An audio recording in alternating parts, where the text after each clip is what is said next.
चालू आहेत। त्या ठिकाणी इटलीचा तांबेरी नावाचा एक खेळाडू आणि कतारचा बारशिम नावाचा खेळाडू हे दोघे अंतिम फेरीत पोचतात। 2.35 मीटरवरनं ते दोघांनी तो बार क्रॉस केलाय। पुन्हा पंच तोच बार 1 सेंटीमीटरनं वर वाढवतात आणि 2.36 वर आणतात। तिथेही दोघं समान उडी मारतात। 2.37 वर सुद्धा तो बार पूर्ण करतात। तेवढ्यात जो इटलीचा तांबेरी आहे त्याच्या पायाला दुखापत होते आणि तो म्हणतो की बस मी याच्या पुढची उडी मारणार नाही आणि तो नकार देतो। आता हा कतारचा जो बारशिम आहे त्या बारशिमच्या पुढे आव्हानच नसतं, त्याच्या पुढे कोणीही स्पर्धक नसतो, तो एकटाच उरलेला असतो आणि त्यानं फक्त एक उडी मारायचं आहे आणि त्यानं सुवर्णपदक जिंकायचं असतं।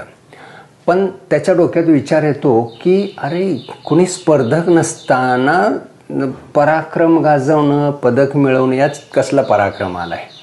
म्हणून तो पंचांना म्हणतो की सर जर मी सुद्धा नकार दिला ही उडी मारायला तर आम्हा दोघांनाही तुम्ही सुवर्णपदक देणार का? आणि मग पंच एकत्र येतात आणि ते चर्चा करून नवीन नियमानुसार ते म्हणतात की हो।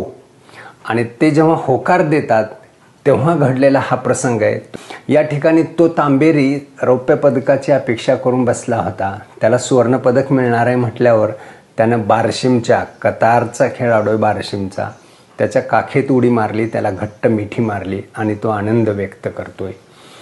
बघा, ज्या जगामध्ये आपल्याला स्पर्धकच राहणार नाही याचा काटेकोरपणे काळजी घेतली जाते, राजकारण असो, तिथं फॉर्म भरायला आपला विरोधक पोचणारच नाही याच्यासाठी त्याचं अपहरण केलं जातं।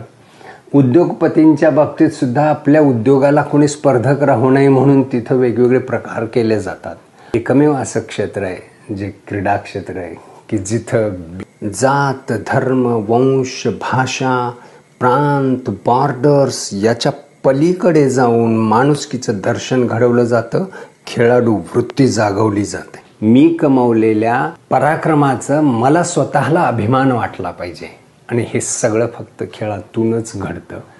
खेळामध्ये करिअर करा किंवा नका करू, पण आपल्या मुलाला खेळायला पाठवा।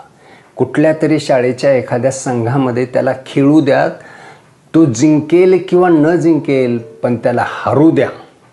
हार पचवायची ताकद निर्माण होईल, त्याबरोबरच जिंकण्याची जिद्दही निर्माण होईल।